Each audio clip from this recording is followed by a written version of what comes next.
Here's a board conversation that happens every quarter, and some version. In companies you would recognize. Someone asks, are we protected? Legal confirms that the portfolio is in order. CFO notes that IP budget is in line with last year. The CEO moves the agenda forward. 5 years ago, that was the right conversation. Today, it might be the most expensive 30 seconds in the room. I am Maria Boicova-Wynants, and this is What Would You Do? In the last episode, we talked about sunk costs, the trap of staying in a direction because of what you've already paid to get there. This episode is the boardroom version. Not staying in a losing direction. No, staying in a winning one that has quietly become yesterday's. So today's question is this. What would you do if the way you make decisions about IP, the way you ask about it, the way you size it, the way you route it, is calibrated to a market that no longer exists? The wrong instinct here is the one that got you in the corner office. When something matters more, you ask more of it. When you sense IP is becoming more important, the natural executive move is to tell legal to step up. More filings, bigger budget, broader coverage, tighter controls. The instinct is to scale activity that the function already produces. That instinct was correct, more or less, until recently. IP was a downstream legal matter. Telling legal to do more legal work was a defensible answer to most IP questions a CEO could face. But it's no longer a defensible answer. Not because the work is wrong, because the work is no longer where the strategic value of IP gets decided.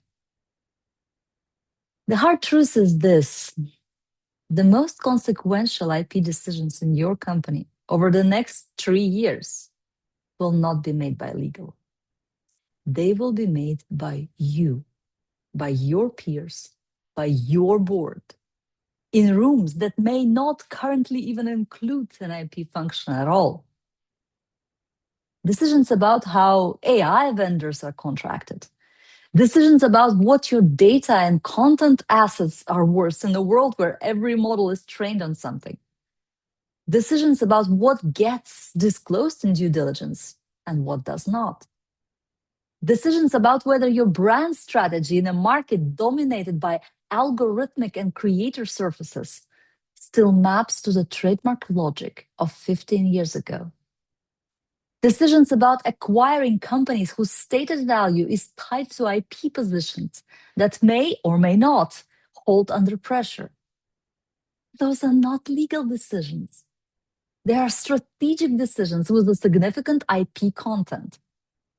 And the executive who still treats them as legal decisions and routes them accordingly is making the most important call wrong before the meeting starts.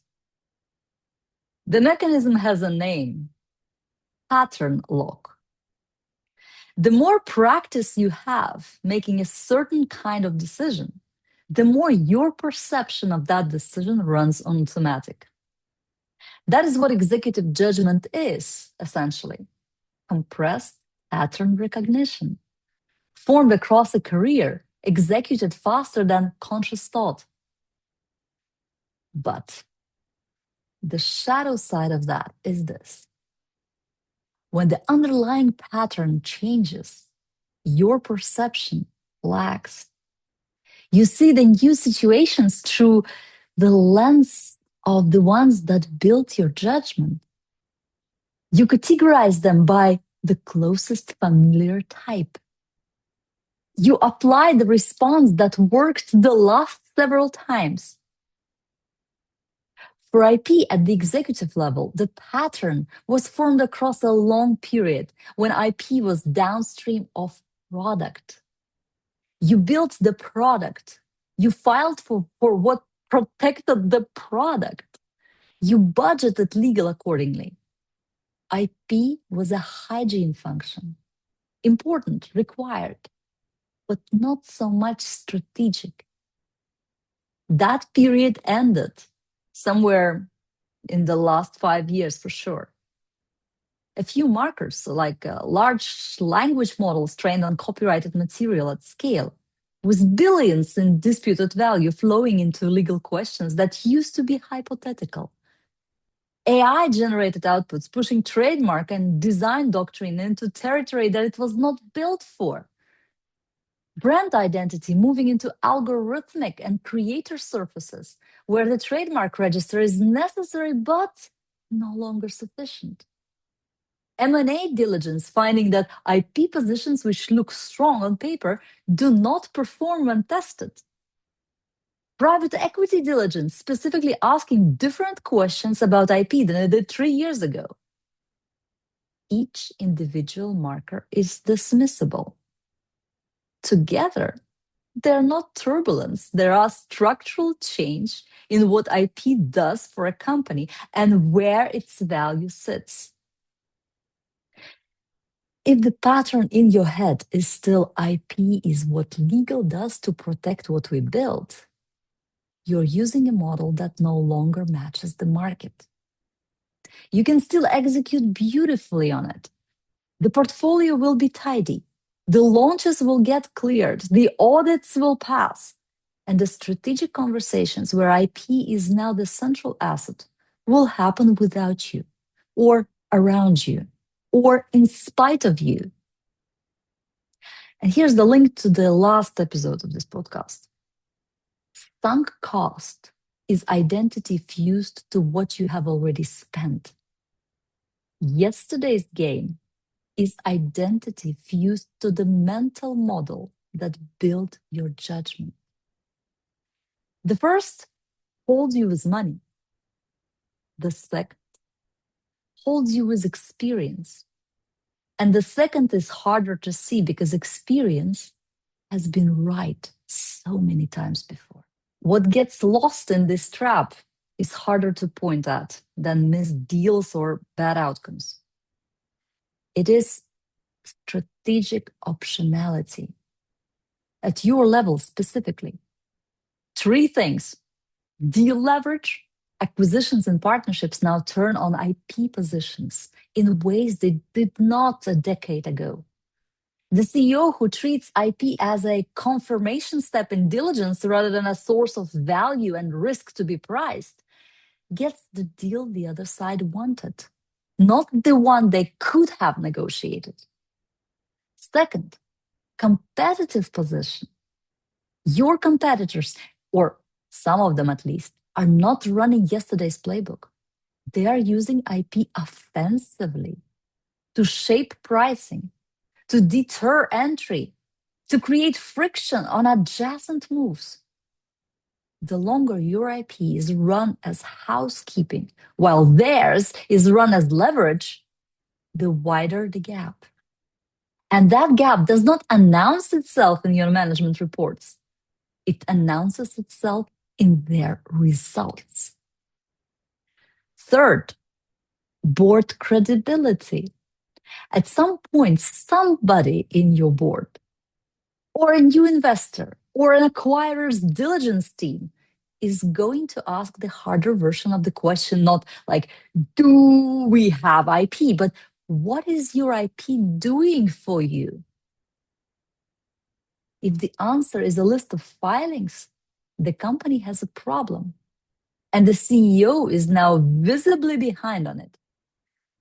The cost compounds silently. That is what makes the trap so persistent. Nothing really breaks. Portfolio is fine. The advice is sound, and the function is performing against the expectations that were set 5 years ago. The expectations have changed. The performance has not. So what would I actually do? First of all, change the questions you ask about IP, starting with the next board meeting. Stop asking, are we protected? And start asking, what is our IP currently doing for us? Specifically, in the last 12 months, what deals has our IP enabled? What competitor moves has it deterred? What pricing has it supported? What conversations has it shaped that would have gone the other way without it? If the answer comes back as a list of filings, you have administrative IP, not strategic IP. I mean, both are valid, but they're not the same thing. And you should know which one you're paying for. That single shift in question changes what gets reported, what gets prioritized, and what your IP function understands you care about.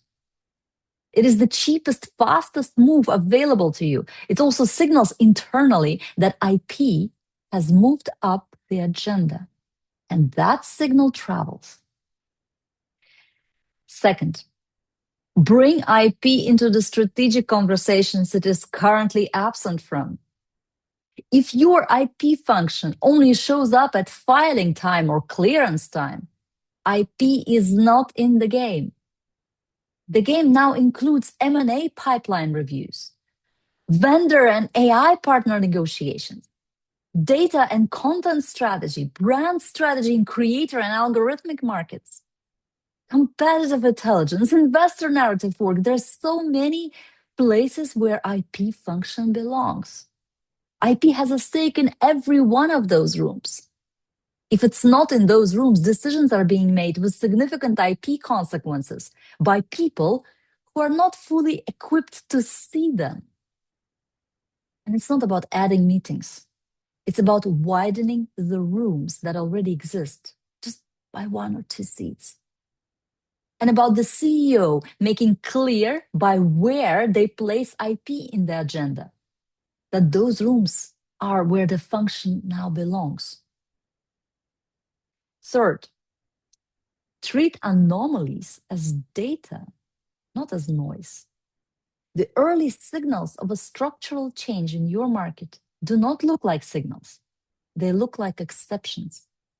The new competitor whose IP position is, in a way, unusual, but cannot be quite categorized. The vendor whose contract with terms that did not exist 3 years ago.